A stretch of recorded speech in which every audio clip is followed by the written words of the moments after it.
Welcome to Moneyline MMA coverage returning after a week off. This weekend, Saturday, September 3rd, is UFC Fight Night Gane versus Tuivasa. This is occurring in Paris, France at the Accor Arena. It's going to be on locally at 12 p.m. Eastern, so be ready to have an earlier card that day as it is overseas. Jose and I are excited to bring this event to you and discuss each fight, starting with Charles Jourdain versus Nathan Wood. That is a featherweight bout. Next is William Gomez, the Frenchman fighting Yarno Aarons in the featherweight division as well. Following them is a lightweight fight between John Mcdesk and Nasrat Haqparast. Fourth fight of this UFC main card is the first of two middleweight fights on this card. Alessio Deleterico versus Roman Kopalov. Your co-main event of the evening, Robert Whittaker versus Marvin Vittori. This is the second of your two middleweight bouts. And finally, the event everybody's been waiting for, the heavyweight bout between Ciryl Gane and Tai Tuivasa. Let's get it going. To open this main card, as I mentioned, we have Charles Jourdain versus Nathaniel Wood. This is a fight I've been excited to see. We had recently seen Jourdain lose to Burgos last month in a majority decision. That was a great fight. It's crazy to see Jourdain come back as quick as he has, but that just goes to show his love for the sport. And Nathaniel Wood's coming off of a win himself, a unanimous decision that is. And he's got a little bit of a roll going, but before that he lost to Casey Kenny. He's 2-2 in his last four, so he's kind of been up and down lately. So will he be able to continue off of this win, or will he continue his streak of going up and down is the question here, Jose. What do you think? Yeah, I'm extremely excited to see Charles Jourdain come back. A lot of people definitely thought that he should have won that last fight against Shane Burgos. You and I, as we were watching that, we thought that was a phenomenal fight. And moving forward with that, Nathaniel Wood, he looks really impressive being a fighter out of the UK, London to be specific. And there, he's looked nothing but phenomenal. I think this may be his biggest test. But even saying that, Charles Jourdain, he needs to kind of rack up a win streak himself moving forward. That last loss, nothing to take away from the Shane Burgos, but Shane Burgos isn't not even in the UFC anymore. Well, I think Nathaniel Wood, Charles Jourdain, he's crazy and he throws wild punches, and I think that he can clip Nathaniel Wood at any given night. I mean, he does throw 5.85 significant strikes landed per minute, and Nathaniel Wood as well. He throws 6.32. So this is going to be, I think, a high-level striking match. Both have high phenomenal defense, over 50% each when it comes to fighting against the strikes. So I think this fight's definitely going to be on the feet, and I don't even know if it's going to make it to the end of the round, the 3 rounds, I should say. Charles Jourdain, I think he's going to try looking for some redemptions coming off that split decision loss that happened not too long ago, Nick. Yeah, no doubt, Jose. I think one of the more interesting dynamics with this fight is going to be the takedown in the wrestling aspect. Charles Jourdain, I do not think he's got a takedown listed in his UFC career.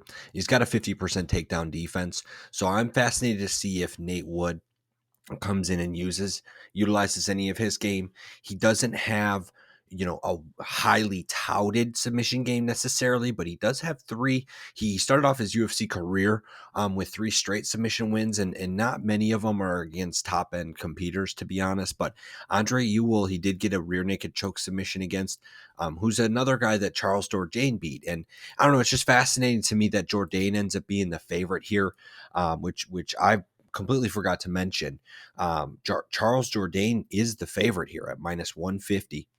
And Nate Wood is plus 118, Jose. I just feel like there's some really good value here. When I was looking at this fight, I really thought Nate Wood would be the favorite going into looking at FanDuel, and he wasn't. I just think there's a lot of value there. Charles Jourdain is a great fighter, and he took Shane Burgos the distance, and Burgos sure beat him up. So I don't know. It's going to be a tough fight. I agree. It may not go the distance. I just don't quite know how it's going to end between Wood's potential submission ability, and he has one KO loss under his belt, but he's never gotten a KO win actually. So you'd almost think maybe it's more likely he gets the submission win, but in the end, I'm not confident enough to bet either way. I will be picking Nate Wood in this fight though.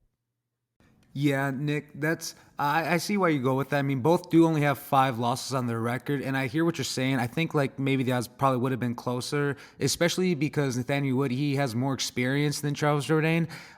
So that being said, I thought like I'm a big guy when it comes to experience, and he's not much older, so it's not like age is going to be any factor whatsoever. And that being said, that's why I think he probably should have been opening up as a favorite as well, especially because Charles Jourdain did come off a loss. So I thought some of the public eye would kind of view that as well as as a de factor of making him the favorite. But that being said, I'm gonna have to go with Charles Jourdain because of again his power, and not only that. I think he's gonna be looking for redemption, and even though there's really no reach advantage, both have a 69-inch reach. Charles Jourdain is 5'9" and Nathaniel Wood is 5'6". So I think as long as he plays it safe and smart, he can avoid getting hit and clipped too much by Nathaniel Wood. I think he'll have a easier time getting his chin out of the way due to his height. So, and he not only that, he does have a 93% finish rate. So he has 8 by knockout, 4 by submission. And he has one decision. So win. So I think that being said, I'm gonna kind of go with that. He is a finisher, so I don't think this fight's gonna go all 3 rounds. So I'm gonna go with Charles Jourdain for this. He's probably gonna finish it within. I'm gonna go with. It's gonna be a crazy one. I'm gonna go with within the 2.5 rounds. Fair enough. You love to hear it. Jose and I disagreeing on the opening fight of the night. I'm going towards the underdog Nate Wood. Jose's got Jourdain. All right, Nick, and that brings us to our next fight of the night. We have a featherweight bout between the Frenchman William Gomez versus Jeannot Aarons. Right now, William Gomez is the betting favorite at minus 210, and Jeannot Aarons is the betting underdog at plus 162.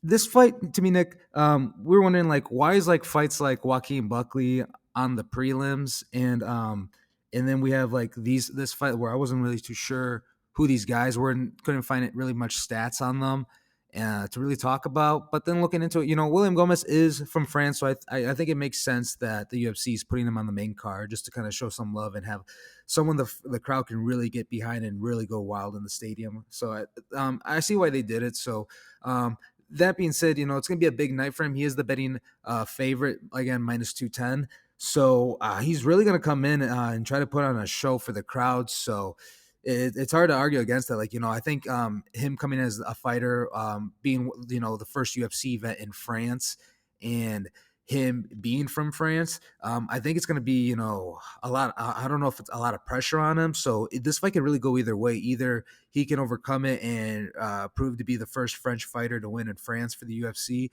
or maybe he would fall under that pressure. So, what are your thoughts on this fight, Nick?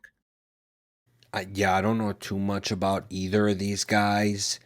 Just based on what I'm seeing from some of their previous stats here, from their previous promotions, it looks like Gomez is kind of a taller, lankier, almost. I hate to make comparisons, but he kind of reminds me of Kevin Holland a little bit. It seems like he might have the striking advantage. He's got more KOs under his belt than Aaron's, but Aaron's also has that submission potential with 5 submissions under his pro wins belt. It'll be fascinating to see. Neither of these guys have gotten KO'd in their pro fighting history. Granted, they're both previous, resumes are for random scattered promotions. So not really the highest end competition there. But in any case, I'm just going to go with Gomez here, Jose. Yeah, Nick. I think like yourself, I'm gonna go with Gomez too. He does have a 70% finish rate, 6 by knockout, 1 by submission, and he does have 3 fights that he won via decision. And he's riding a crazy streak. He's only 10-2. He does have 1 loss on his record due to a guillotine. And you did mention that Jarno Aaron's does have 5 submissions under his resume as well. So that's pretty much the only thing I can see Aaron's winning by is if he were to catch Gomez by some submission. But Gomez has been looking pretty good as of late. That he may be good enough to either KO him or get the decision win. Not too sure again how he'll win, but I think I'll go with the Frenchman on this one, the betting favorite, William Gomez, like yourself, Nick. Coming up next is a lightweight bout between John Mcdesk and Nasrat Hakparast. We've got the favorite Nasrat at minus 225, John Mcdesk plus 172, the underdog. Both of these guys, top end strikers, putting out over 5 strikes per minute volume and pretty extensive UFC careers. Nasrat's been a little bit shorter because he's 27 years old. John Mcdesk's been around for a little longer, with his initial UFC debut being back in 2010, and kind of just sparingly fighting since then. The guy's got experience, to say the least. And he got a split decision win against Ignacio. Definitely debatable last year. Will he be able to? I mean, that's a year and 4 months ago now. Quite some time, Jose. And obviously, Nasrat's got some size, 4-inch reach advantage, 2-inch height. I mean, we'll see. 10 years age difference, too. I don't know, man. This is going to be an interesting one. Yeah, Nick, I agree with you. I think this fight's probably going to take mostly on the feet.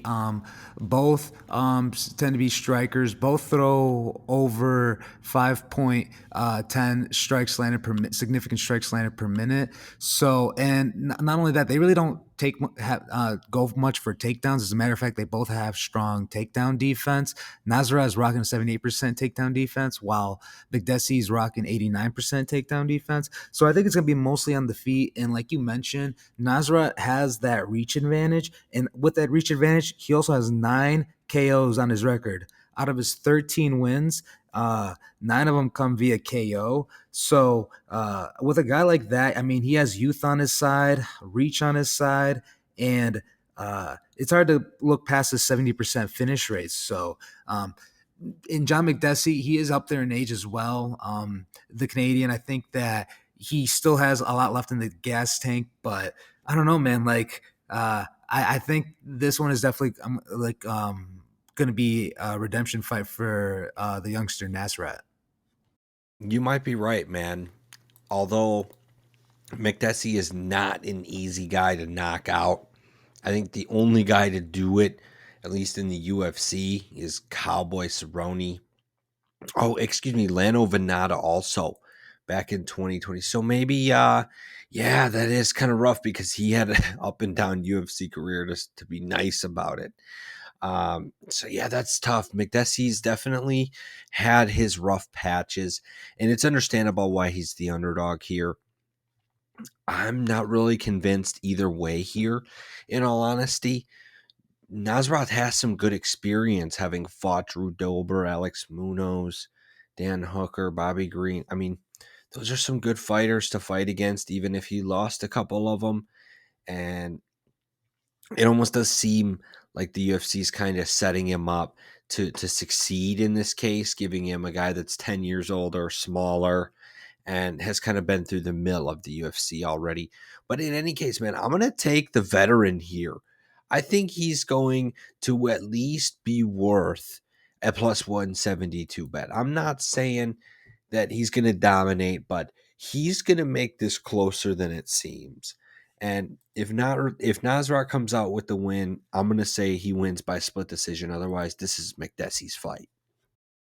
Yeah, Nick, I think for this one, yeah, I'm gonna ride with Nasrat. His couple of losses to Bobby Green and Dan Hooker. I mean, those are guys. You know, they've already had more experience in the UFC and have fought bigger names. So he it seems like he has lost to guys that he probably should have lost to. And Drew Dober too. He's been looking really good as of lately and having wins over Alex Munoz and Rafa Garcia. Not bad at all. John Mcdesk, again, if he fights the way maybe he did against Bahumundez, nothing wrong. He looked good and got the win, but I think he's gonna have to do a lot more against Nasrat to pull a win. So for this one, yeah, I'm gonna go with Nasrat. And for our next fight of the night, we have a middleweight bout between Alessio Deleterico versus Roman Kopalov. Right now, Alessio Deleterico is the betting favorite at minus 120, while Roman Kopalov is the betting underdog at minus 106. The money line's pretty close for this one, Nick. Not a bad fight. I just don't know why it's so high up on the card. Again, what I feel like there was other fights that probably could have been here on the card. But uh Alessio Chirico, to be honest, I think I'm just gonna go with him. He has a 77% finish rate and he has a win over Joaquin Buckley. And out of his last 5 wins, he only won one of them, and that one was to Joaquin Buckley. So that's not saying much, but Roman Kopylov, he's an up and coming Russian as well. But I think for this one I'm gonna go with Alessio Chirico. How about you, Nick? Yeah, Jose, these are another two guys I don't know too much about.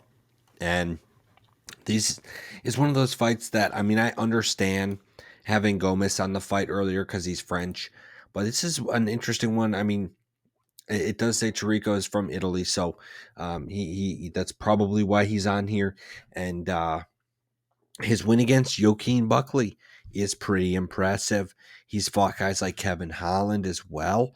Fascinating to see he's got some top end competition as he got into the UFC. But to me, it's just an interesting example with Roman Kopylov. He was undefeated going into the UFC 8-0, seemed like a prodigy, and granted, they kind of threw him into the fire right away, matching him against Carl Roberson and Albert Duraev. Those are two tough guys, and even though Roberson choked out Kopalov, it was in the third round, so it wasn't immediately or anything. I mean, this is tough. Not having known too much about these guys and just looking at the stats here, Jose, I do lean Kopalov. Okay, yeah. I mean, yeah, must be since yeah. Other than looking at their stats, yeah, I was actually wrong. Roman Kopylov does have the reach advantage, but it does seem that Alessio Di Chirico does throw a bit more of strikes per minute. He throws 3.3 significant strikes per minute, while Roman Kopylov throws under three. So it's probably gonna be a slow fight. Much of the grappling, I don't see much of takedown game either. If it is, I feel like Chirico will initiate it. He does tend to go for more takedowns, and they both have about the equal amount of takedown defense. They're both pretty good wrestlers too. So, and it seems like they just don't use it as much as an offensive move, but more like as a defensive tactic, kind of like Yoel Romero and Justin Gaethje. So yeah, this fight's probably gonna be on the feet, and I'm gonna go with Chirico. So we're gonna differ on this one, Nick. For your co-main event of your UFC fight night in France, Gane versus Tuivasa. This is a huge event occurring at the Accor Arena. It's going to be an interesting one, Jose. Middleweight bout between Robert Whittaker and Marvin Vittori. Your favorite, Robert Whittaker, sitting at minus 245 with Vittori, the underdog, at plus 186. And I think that makes sense. To me, Robert Whittaker is essentially 1B in the middleweight division. Obviously, he has a couple of losses to Izzy, but outside Izzy, he has shown that he can dominate anyone else in the division. And to me, until he gets a loss, he is 1B in the middleweight division. Will Vittori be the one to dethrone that is the question here. I mean, Vittori has had a nasty streak himself outside of a couple losses to Izzy. So Izzy obviously being the common denominator here, one of the best of all time. But the question is not Izzy this week because Izzy's resting. He's getting ready to fight Perez later this year, and that's going to be its whole other story. But until then, we've got a great bout here, Jose. I'm excited to see it, but I love the Reaper, man. It's going to be hard to see the Reaper losing. Yeah, I agree with you, Nick. It's this is a great matchup. It's about time these two have met up. I truly think Robert Whittaker would still be champion if Izzy, if it wasn't for Izzy, obviously, if he was not in the division. He is the best. These are the two best guys. So this is a fight Robert should win. The only advantage I think Marvin Vittori would have is taking him down and hugging him and trying to ground and pound him. But as Robert Whittaker has shown time and time again, he has phenomenal takedown defense. So this fight may be well on the feet as well, and it can go decision. I mean, both are phenomenal strikers, and Marvin Vittori can take a lot of hits. So I'm again, like you said, Robert Whittaker is my guy. He's one of my favorite fighters. He reminds me a lot of GSP. He's just a extremely well-rounded fighter. He has great wrestling, great jiu-jitsu, and above all, he has phenomenal striking, in particular his kickboxing. Those head kicks, you best believe that you'll see Robert Whittaker setting up combinations and trying to land with big head kicks come Saturday night in Paris. Yeah, for sure, man. I think you're totally right about Vittori's potential route via grappling or at least suffocating Whitaker. Is a great wrestler, but I'm not sure how big of a difference they have in terms of submission threat. I don't think either one of them. Vittori does have one submission win against Roberson, but otherwise Vittori just goes to a lot of decisions. His UFC debut against Albert Udo was a guillotine choke win back in 2016, but I'm not sure how relevant that is at this point. And Whittaker himself is much more reliant on his KO ability, which Vittori's never been KO'd in any of his pro fights. This does lead me to believe that the fight will probably go the distance, if I had to guess at least. But as I said, I don't think I'm going to be betting against Robert Whittaker here. He's the man. And not that Vittori doesn't have a few great wins under his belt. The Costa fight was great. I love Kevin Holland, and that was, shoot, he got or 11 takedowns even in that fight. But it was 5 rounds. So he had a little extra time there. I don't know, man. I just don't think it's going to be enough. Whitaker's got 83% takedown defense. That's so good, man. And he's just overall one of the best fighters in the UFC. One of the kind of overlooked guys in terms of just having a great striking, great grappling kind of overall. Even though he may not have a ton of submission wins, he can defend himself on the ground, and there's no question about it. So for me, I'm definitely going with the Reaper here. Yeah, Nick, and I do think it's fair to say that I'm going to go with the Reaper as well, and I think it's fair to say that it'd be by unanimous decision. I mean, all his most three recent wins against Darren Till, Jared Cannonier, and Kelvin Gastelum all came by unanimous decision. And again, he's only lost to Israel Adesanya twice as of recently. And again, that second fight. He made a lot of improvements from the first time they fought. So that second fight was definitely closer than what a lot of people think, and it was he showed a lot of great improvements in that fight that I think it's gonna spill over to this one, and it's almost gonna be like, well, like he's gonna make a case and probably be like, well, who else do we have? He may end up getting a title shot again. Or he's also talked about moving up to 205. So that being said, yeah, I'm gonna go with the Reaper on this one as well, like you, Nick. Yeah, Jose, that is a really interesting thought that you bring up with Whitaker. What does come next if he wins this fight and if Izzy wins later this year? I mean, it's almost obvious that the UFC has to give Whitaker, I guess, another shot, but it's like, then you go back to the Volkanovski Holloway situation where Volkanovski is like, how many times do I got to beat this guy? I mean, they just keep giving him another and another and another chance. I mean, geez, I guess in that case, at least Holloway had um, much more of a legend status, and he had the belt and this and that. I do understand that Robert Whittaker was the champion as well at one point, but definitely not the legend that Izzy has built himself up to be at this point. So I'm just not sure if he'll get the same respect in that right. So if you're Robert Whittaker, you're almost hoping for Izzy to lose because I feel like it's perfect for then you to get the next shot against Perez. So I don't know, man. It's going to be interesting to see how that plays out, but that does not change where my money's going this weekend for sure.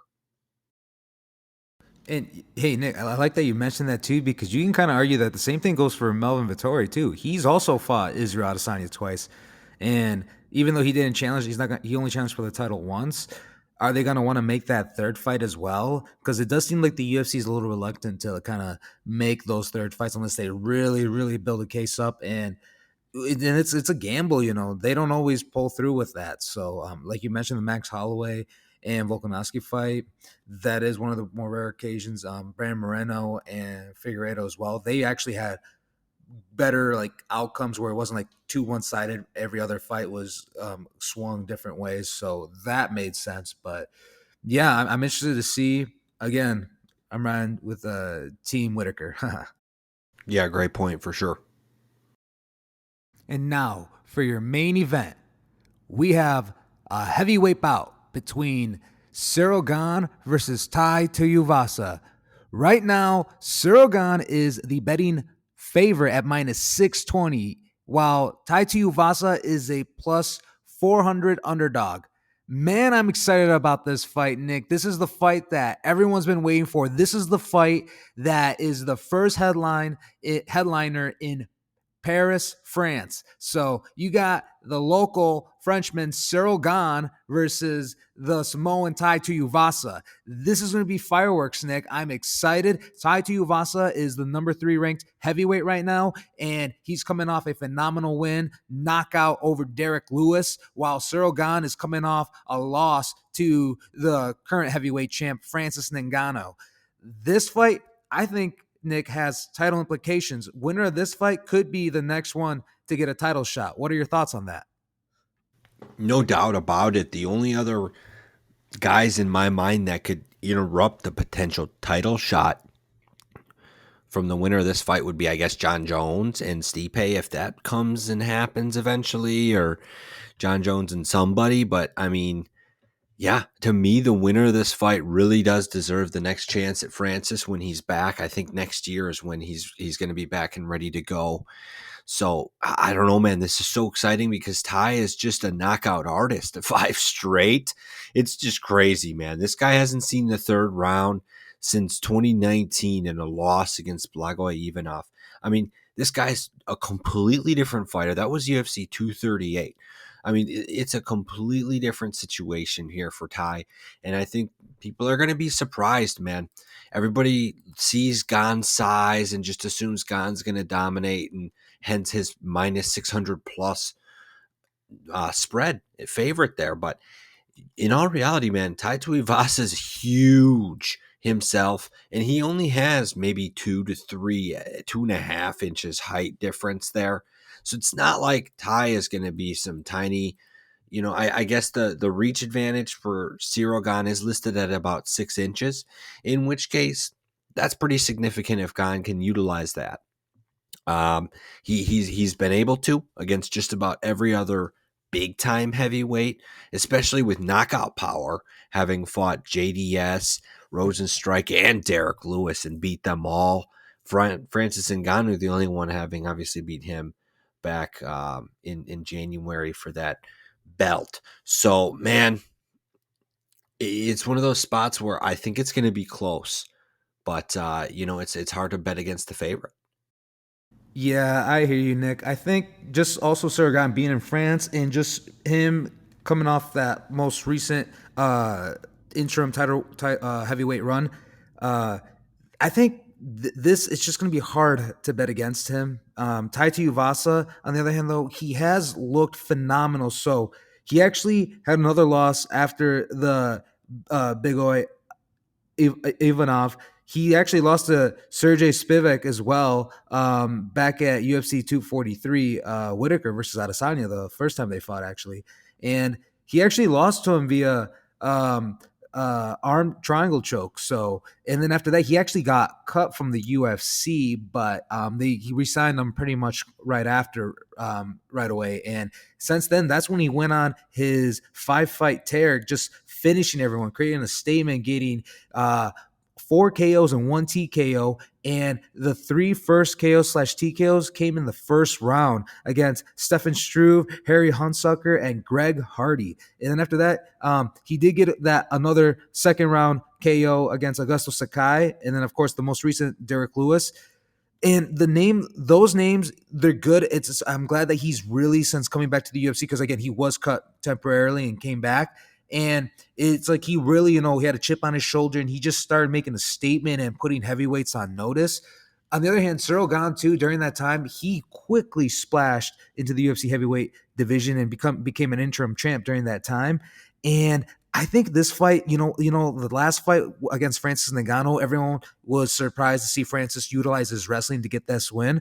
I think Cyril Gane may try to make a point and a statement this Saturday night, and he may try to show his improvements on his wrestling game, because since that loss, I'm sure he's worked on a lot that he wants to improve on. And I wouldn't be surprised if we saw a different Cyril Gane come Saturday night. I still think he's going to get the win, but I think he may try to even use his improved grappling, and along with try to get a submission win over Tai Tuivasa, because that is the method that Tai Tuivasa last lost. So for this one, I'd probably go with Cyril Gane, and I don't know, I don't know what the spread is right now for him winning via submission, but I wouldn't be surprised if he tries to out grapple Tai Tuivasa and get a submission. That's a real fascinating take, man. I can totally see where you're coming from, but personally, I don't see the submission coming from Gane. If I'm Gane, I'm kind of worried about Tuivasa getting too close and letting him get within range. If Gane doesn't get a clean takedown and sweep the legs or do something to get Tuivasa on his back, I'm concerned that Tuivasa can maybe get knockout power up and close with Gane while he's struggling to in the clinch or to get Tuivasa down. So if I'm Gane, I almost want to play this at distance and just kind of ride it out. In his mind, he should be thinking that he has knockout power. He has recorded one knockout against JDS, and he knocked out Derek Lewis. So there's no reason to think. I mean, knocking out Derek Lewis is how Tai Tuivasa got this far as well. So these guys have been there, done that. And I think they both have similar power when we really look at it. It's just Ty's been able to kind of hit the right spots lately.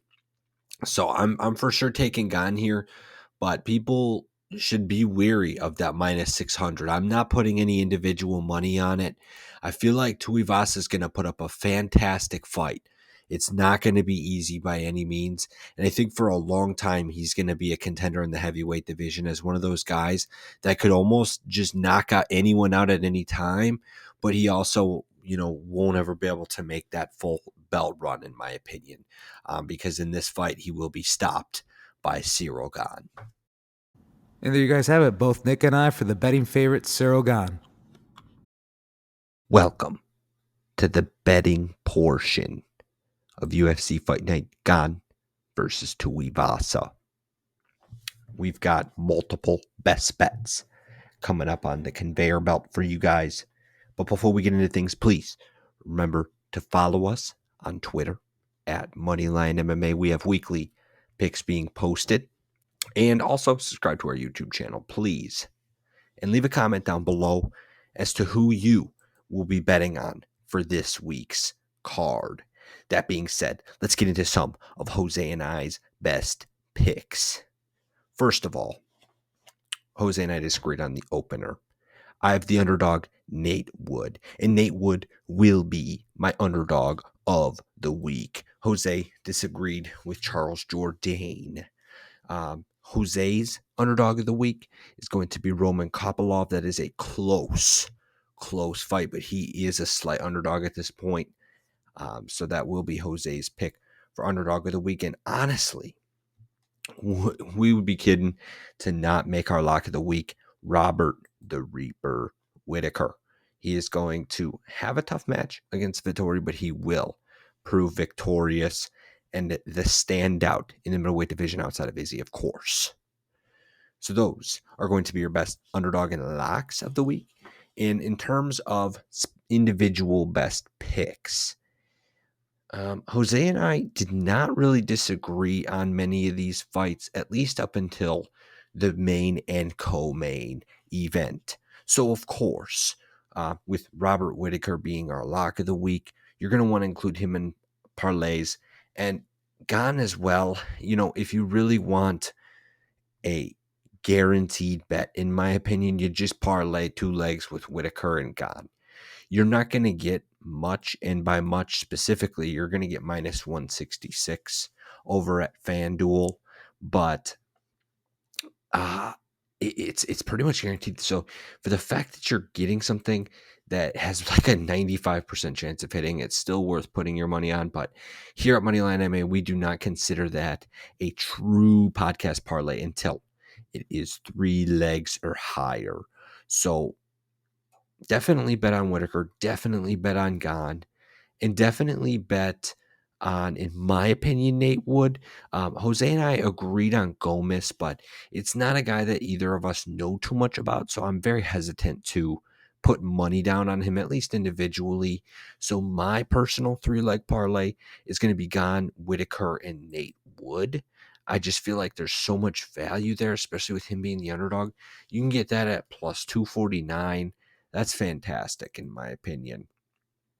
If you want to take a little bit, maybe more of a safe route, you could take the favorite in that fight or the favorite in any of the other fights, really, leading up to between Gomez. Nasrat Hakparast is the other favorite, and then Alessio Deleterico is the favorite against Kopalov. Personally, I don't know enough about those guys. I'm not, too keen on their abilities at this point, so I'm just not going to be putting the money down on them. So that's gonna complete the betting portion for this week, guys.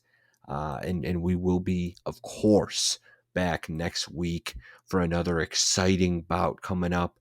The UFC continues to bring in heaters, but we're going to be seeing UFC 279 next week. So can't wait to discuss that one with Jose. Until then, have a good one.